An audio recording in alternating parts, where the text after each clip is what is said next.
한 번도 안 먹어본 사람은 있어도 한 번만 먹어본 사람은 없다라는 말이 있죠. 탱글탱글 쫄깃쫄깃한 면 요리의 매력을 아는 사람이라면 공감할 수 있는 표현이 아닐까 싶은데요. 한국인만 해도 주식인 쌀밥만큼이나 많이 먹는 것이 바로 면류이고, 심지어 우리나라 면 소비량이 중국의 2배에 달한다는 사실. 2014년 한 조사에 따르면 한국인의 연간 면 소비량은 1인당 9.7kg, 일본이 9.4kg으로 그 뒤를 이었고 인도네시아, 중국, 베트남 순으로 집계됐는데요. 2014년 한 해 동안 국내 면류 총 생산량은 81만 6천 톤, 금액으론 2조 5천억 원에 달하고요.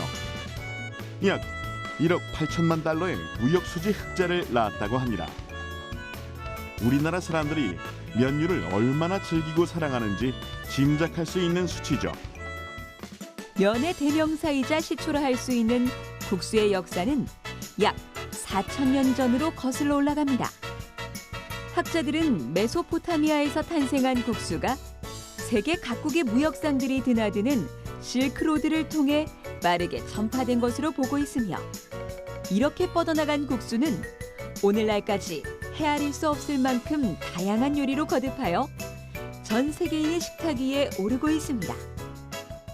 면은 일반적으로 밀, 쌀, 메밀 등의 곡물을 빻거나 고구마, 감자 등의 전분을 활용하는 등 재료에 따라 다양한 종류로 나뉩니다. 제조 방법에 따라서는 크게 남면, 앞면, 절면 등으로 구분하는데, 흔히 수타면처럼 반죽을 양쪽으로 당기면서 여러 가락으로 늘리는 남면, 냉면이나 파스타처럼 반죽을 구멍 뚫린 틀에 넣고 눌러서 뽑는 앞면, 반죽을 밀대로 얇게 편 다음 칼로 썰어낸 칼국수와 같은 면을 절면이라고 하죠.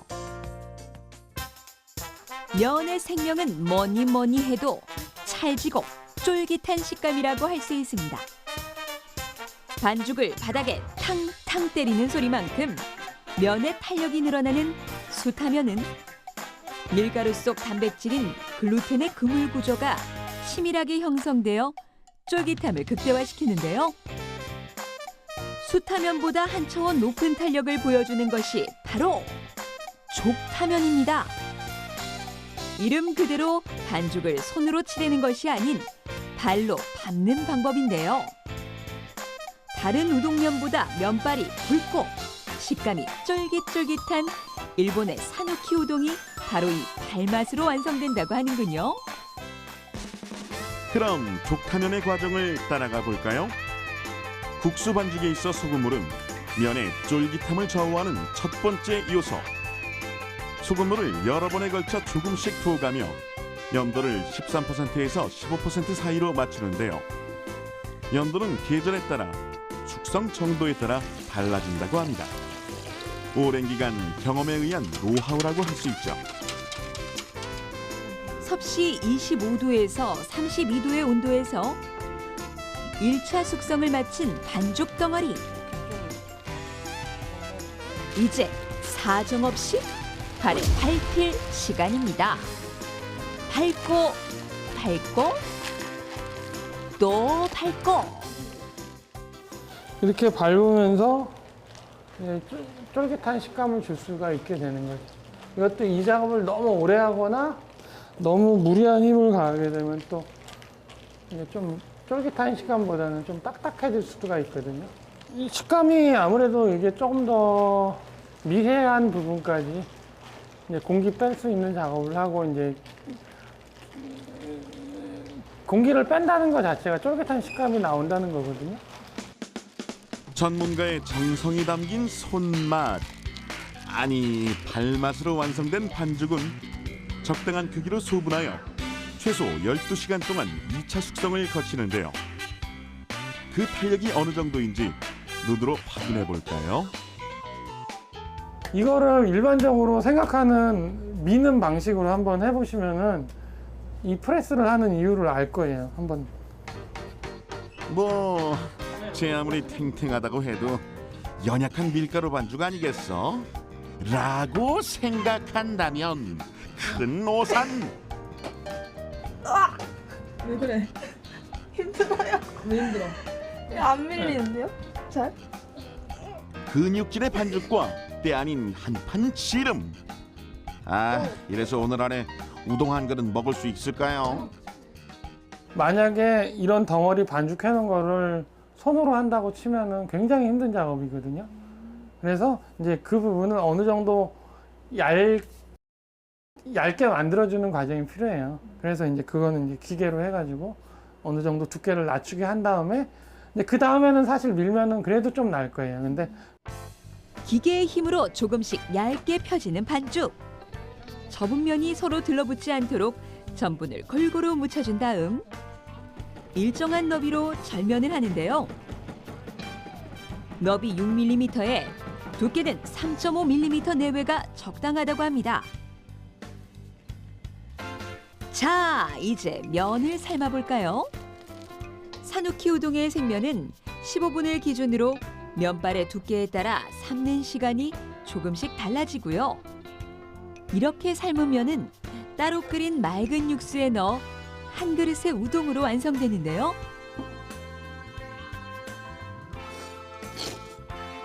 매끄러운 표면을 자랑하며 부드럽게 빨려 들어가는 우동면. 아, 그 질감과 맛을 알기에 보는 게 고통스럽네요. 곡물가루가 한가락의 위대한 면으로 탄생하기까지 인류의 역사와 삶이 녹아든 음식이기에 누구든 거부감 없이 즐길 수 있는 게 아닐까요?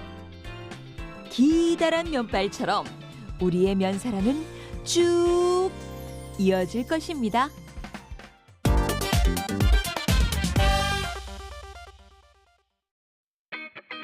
보기만 해도 군침이 절로 드는 그 이름 라면. 때로는 간식으로, 때로는 주식으로 5천만 국민의 배를 채워주며 한국인이 가장 사랑하는 소울푸드로 자리 잡고 있습니다. 야외 음식 1순위, 해외여행의 필수템. 수많은 라면 레시피부터 라면 애호가들의 동호회 결성까지 우리의 라면 사랑은 참으로 유별날 정도인데요. 국내 연간 라면 소비량은 무려 38억 개. 한 사람이 1년 동안 평균 74개의 라면을 먹는 셈이며 그 면발을 한 줄로 이으면 지구에서 태양까지 닿고도 남을 정도의 양이라고 합니다. 우리나라 토종 1호 라면은 1963년에 탄생했습니다. 이는 일본의 라면 기술을 도입해 만들면서 닭고기 맛의 라면이 되었고요. 당시 라면의 가격은 중량 100g에 10원, 커피 한 잔에 35원, 김치찌개가 30원이었음을 감안하면 상당히 저렴한 편에 속했는데요. 그러나 밀가루로 만든 식품 자체가 생소했던 터라 라면에 대한 반응 역시 냉담할 수밖에 없었던 상황. 라면은 그렇게 잊혀지는가 싶었지만 때마침 정부에서 펼친 혼분식 장려운동을 계기로 불과 몇 년 만에 라면 매출액이 300배 뛰어오르는 경이로운 성장세를 이루며 대중식품으로 자리 잡게 되었죠. 구성도 조리 방법도 간단한 재료이지만 한 봉지의 라면이 탄생하는 과정은 꽤 복잡합니다. 역시 가장 공을 들이는 단계는 밀가루 반죽인데요. 소금물을 기본으로 꽃게 추출물이나 표고버섯 육수 등을 섞은 배합소, 그리고 제품의 특성상 메밀가루를 첨가해 반죽하고요. 덩어리진 반죽은 롤러를 통과하면서 장판처럼 얇고 넓게 펼친 면대가 됩니다. 우리가 먹는 라면 한 가락의 두께만큼 얇아지는 것이죠. 이게 면대가 이제 만들어지게 되면은 외부에 노출되기 때문에 수분이 금방 증발이 됩니다. 그거를 이제 수분 증발을 막아주기 위해 이곳에 이제 온도랑 습도를 지속적으로 맞춰주고 있는 거고요. 그 수분이 마르게 되면은 면대 형성이 일단 1차적으로 잘 안 되고요. 면대가 만들어지더라도 면대 사이에 구멍이 생기거나 면대가 이제 끊어지는 그런 현상들이 발생되거든요. 라면의 핵심 포인트는 단연 꼬불꼬불한 면발. 면대가 절출기의 톱니바퀴를 통과하면 바로 익숙한 모양의 면발이 만들어지는데요. 절출기에서 잘려나온 면발의 속도와 면발을 이동시키는 컨베이어의 속도차를 이용하여 꼬불꼬불한 형태로 만드는 것이죠. 면발을 꼬불꼬불하게 만드는 이유는 빈틈으로 열이 잘 전달되어 조리 시간을 단축할 수 있기 때문이고요. 또 직선보다 탄성력이 좋아 잘 부서지지 않는 장점도 있다고 합니다. 절출된 면발은 이제 스팀박스 안에서 100도씨의 증기로 쪄서 익히는 증숙 과정을 거칩니다. 면을 증숙하면 소화가 더 잘 된다고 하는군요. 튀기느냐 말리느냐 그것이 문제로다. 라면의 운명이 결정되는 단계. 라면 봉지의 뒷면을 보면 유탕면, 건면, 사출건면 등 식품의 유형이 표기되어 있는데요. 증숙한 면을 기름에 튀기면 우리가 일반적으로 많이 먹는 유탕면이 되고요. 면을 튀기지 않고 열풍으로 자연 건조시키면 기름기가 적어 깔끔한 건면이 되죠. 또 사출건면은 주로 냉면을 만들 때 사용되는 방법으로 익힌 반죽을 채반에 넣고 눌러 면발을 뽑아낸 후 뜨거운 바람에 자연 건조시킨 면을 말합니다. 중량에 맞춰 동일한 간격으로 절단한 면발은 각각의 틀에 담겨 건조룸으로 이동.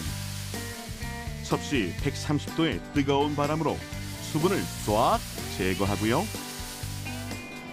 잔뜩 열받은 면은 다시 냉각방에서 열을 식히고 난 후에야 비로소 한 봉지의 라면으로 거듭나게 되죠.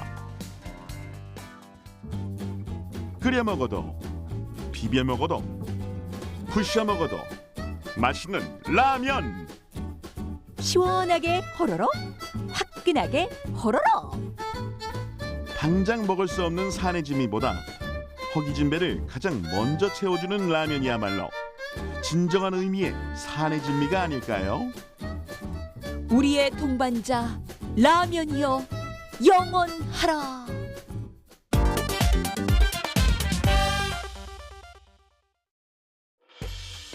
멸치나 고기로 우린 진한 육수에 하얗고 얇은 소면을 말아 달걀 지단을 고명으로 올린 잔치국수. 예로부터 우리나라에서는 국수 면발처럼 길게 살라는 의미를 담아 결혼식이나 생일 잔치 등 특별한 날에 먹었던 귀한 음식이었습니다. 조선시대 문헌에는 50여 종의 국수 요리가 기록되어 있을 정도로 국수는 제2의 주식으로 정착되었는데요. 당시 밀가루는 진말이라 하여 매우 귀한 식품이었기 때문에 밀 대신 메밀가루를 이용한 요리가 발달하게 되었고요. 조선시대 조리서인 음식 디미방에는 바가지 바닥에 구멍을 뚫어 녹말풀을 담아 끓는 물 위에서 박을 두드리면 반죽이 아래로 흘러내린다라는 내용의 국수 제조법이 설명돼 있기도 합니다. 오늘날 국수가 서민 음식의 상징으로 자리 잡게 된 것은 한국전쟁 이후 미국으로부터 밀가루가 구호물자로 보급되면서부터입니다.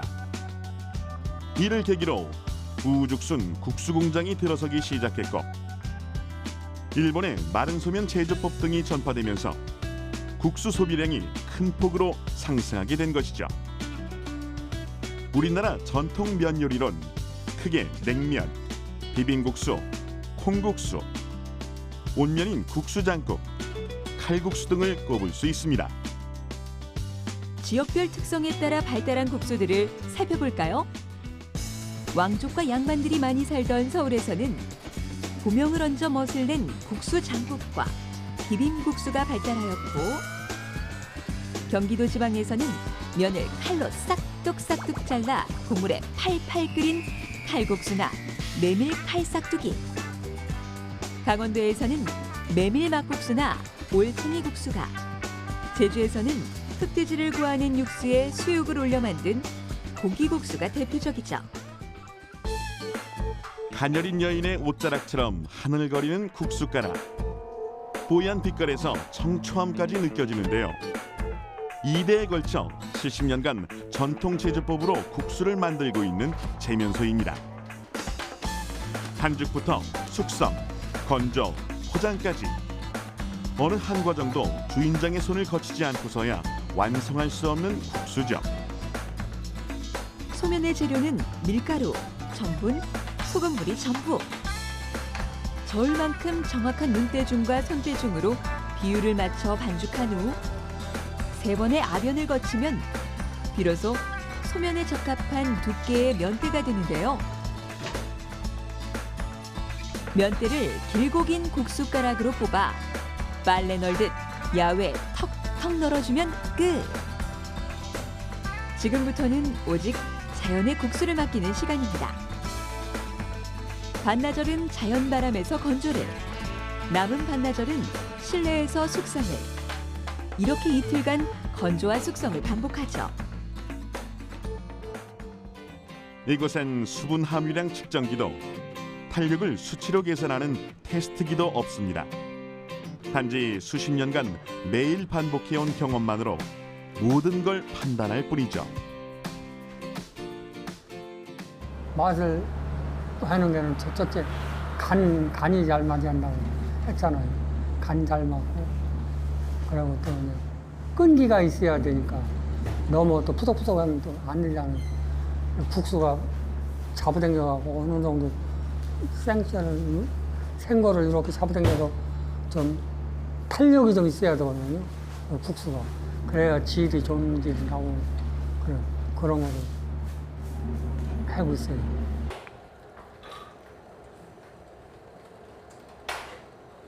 비 온다? 형진아, 이게 지금 비 오면 안 되거든요. 지금 비 와서. 100% 자연 건조로 이루어지는 전통 국수는 역시 날씨가 가장 큰 관건인데요. 특히 습기가 많은 장마철에는 국수가 잘 마르지 않을 뿐더러 심하면 땅에 닿을 정도로 국수빨이 늘어나기도 한다는군요. 이게 국수가 수분기가 많잖아요.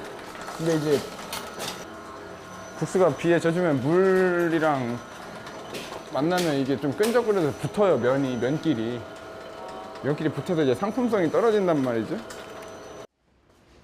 그러나 비구름이 물러날 때까지 실내에서 면을 지킬 뿐 딱히 대안책은 없습니다.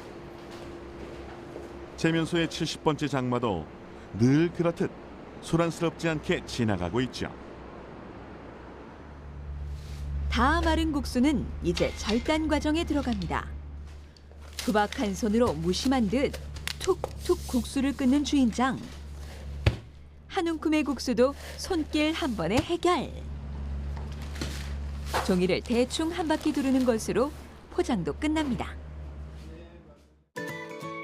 과하지 않으면서도 넉넉함이 느껴지는 음식. 우리네 삶의 애환과 흥겨움이 공존하는 국수 한 그릇. 오늘은 왠지 담백한 잔치국수가 당기지 않으세요?